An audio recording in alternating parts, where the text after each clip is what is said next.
All right, well, everybody, we're on part three of the juvenile justice system. Once again, everything is going to be inside of your e-class. Today, we're going to focus more so on the juvenile process. All right, so you're going through your Nearpod. So today, we're going to be comparing and contrasting the steps in the adult criminal justice system and the steps in the juvenile justice system. Mainly, we're trying to see what is the difference between the two. So your EQ is why it is important for a juvenile to understand the juvenile justice process.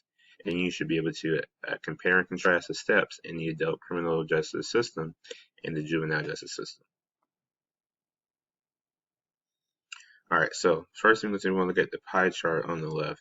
It shows that when it comes to the incarceration rate, 86% of those in the juvenile justice system are male, and almost 70% of those in the juvenile justice system are 16 and over. The next largest is almost 30%, 13 to 15, and then almost less than or exactly about 1.3% of the people who are causing crimes are 12 and under. When it comes to race, a large percentage is African American, Hispanic, and white Indian. American Indian.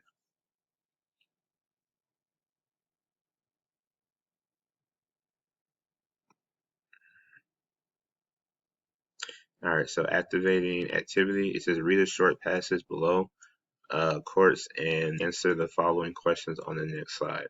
So it says courts in the juvenile justice system are focused on rehabilitating juveniles rather than punishing them like adults. The system has a lot of flexibility because the primary goal is to correct the offenders and not necessarily punish them. Juvenile courts have jurisdiction over cases involving children 17 and under or those under 18 who don't have a parent or guardian. In Georgia, juvenile courts may stand alone or be part of the superior court system. So that's the thing to make sure we understand. Sometimes people think that juveniles get off easy. It's not that they're getting off easy. It's just that depending on the crime, the goal is to get them better, give them help, give them counseling, give them whatever they need, and so that once they become to be a better person, so that once they become an adult, they don't make the same mistakes. And also, you gotta remember that everybody thinks that you're 18 when you're grown. As far as the law and breaking the law, you are an adult once you hit 17 years old. So it's not 17 and under; it's actually 16 and under. Once you hit 17, you can be tried as an adult for many crimes. Only time it's 18 is if you don't have a parent and you are like a foster child or something along those lines. All right, so you would then answer your question here. I'm seeing a lot of people, just typing. Feel free to type. Also, put in your gifts and your pictures and stuff like that. Make it fun. Just make sure that you keep it clean. All right, so the next thing you're going to start talking about the procedures for juvenile court. So step one is intake. Juvenile is brought to an intake officer who decides if there's enough evidence to make a charge against them. Evidence is not needed, rather probable cause. So remember, unlike when you're an adult, you don't now have to prove that you did it. There just has to be a possibility that you did it. They have to have they have to have they have to have, let's say, what's I'm looking for. They have to have like a very strong idea that or thought process that you did it. And the reason why they can do this and they don't do it with adults is because when they have this idea, this feeling that you did something, they call your parents and get your parents up there and then kind of discuss it. Whereas when you're an adult, they have to charge you immediately.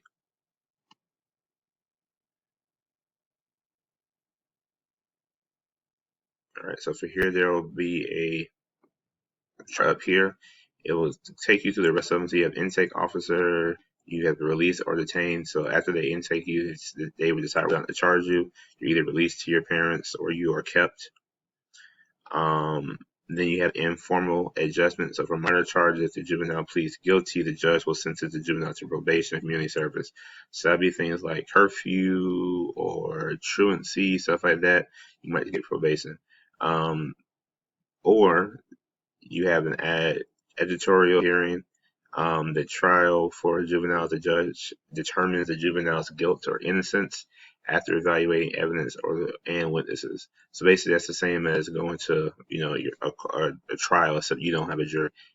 Remember, in the juvenile court system, there is no jury. Everything is done by the judge.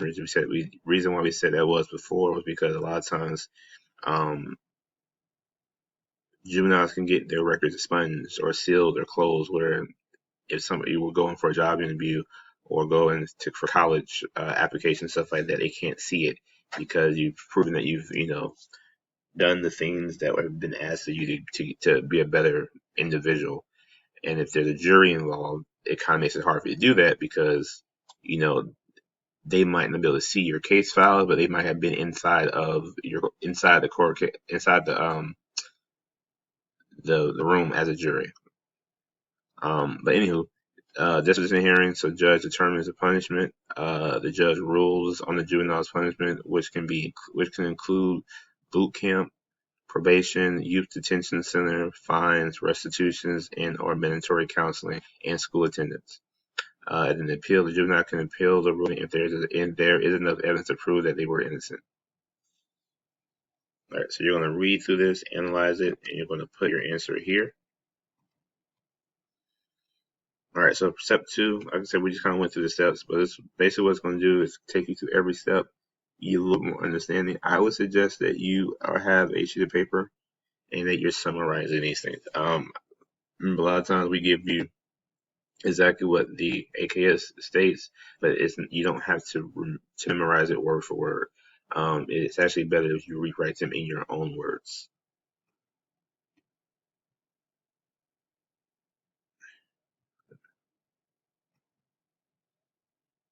All right, so kind of goes through every step, and there are going to be like a quiz or open-ended question after each one.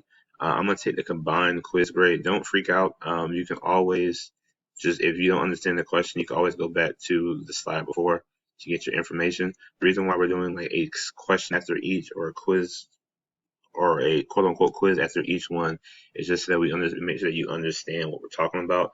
We'd hate for you to get to the end before you realize that you are confused by something. All right, so we talked about step 4.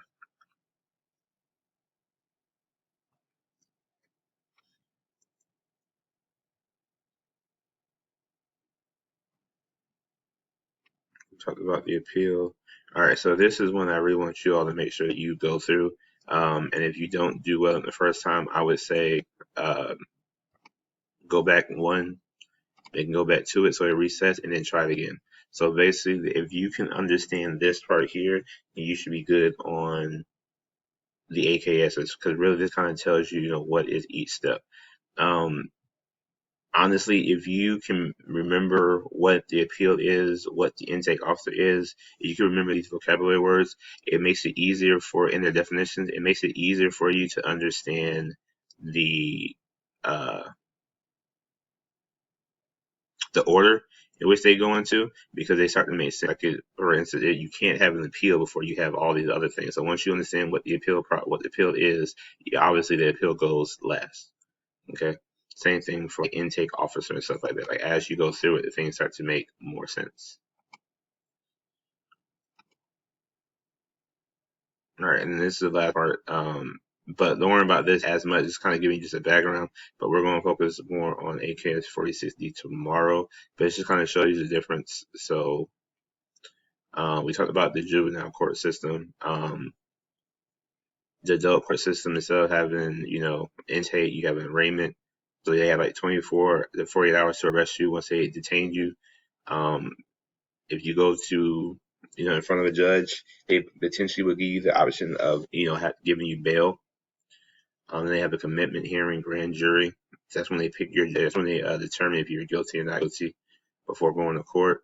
Then they start preparing for court. They start getting your jury together. The prosecution starts gathering evidence. You start gathering evidence with your lawyer. As you're going through trial, if they might potentially give you a plea bargain, whereas instead of going through trial, you just kind of, hey, I did it, and admit to it and say they're right money, and they typically give you a lighter sentence. And then step 6, it says the trial, both the prosecution and defense argue their cases. So the step 6 is just the regular trial. You go to trial, you argue your side, they argue against you, and the jury and the judge decides whether or not you're guilty and your um, punishment. And this is kind of a better example of what's going on. As you can see, the adult process is a lot more strenuous and longer than the juvenile process. They have pre-trial, like literally, these are all the things that you just do pre-trial, and these are all the things you do like after, right, during or after your trial.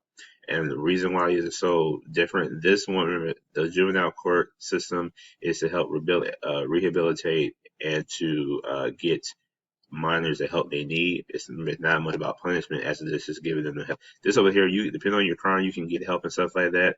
But once you become an adult, you understand the rights and what you should and should not be doing, and therefore this is more so punishment for the most part, where this is more so rehabilitation.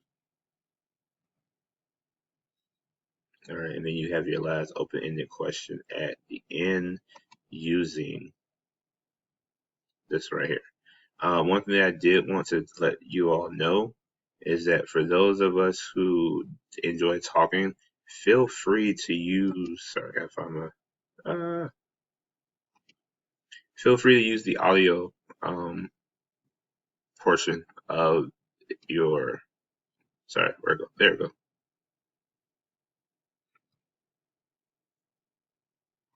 Sorry. Feel free to use the audio version or portion of your opening questions. Let's see if I can go back to when I had it. So like number 24, it gives you the option to either type in your answer here or you can record it. And you don't have to record it, but I know for some of us it's easier for it if we just talk it out. So for those of you who do have that ability or who do want to do that, feel free to do that as well. But that is going to be all for today. It's a lot of slides, but it's still only about 30 minutes of information. It won't take you all too long. As always, make sure that if you have any questions to text them inside of the discussion Q&A below, and I will definitely answer those questions as I see them.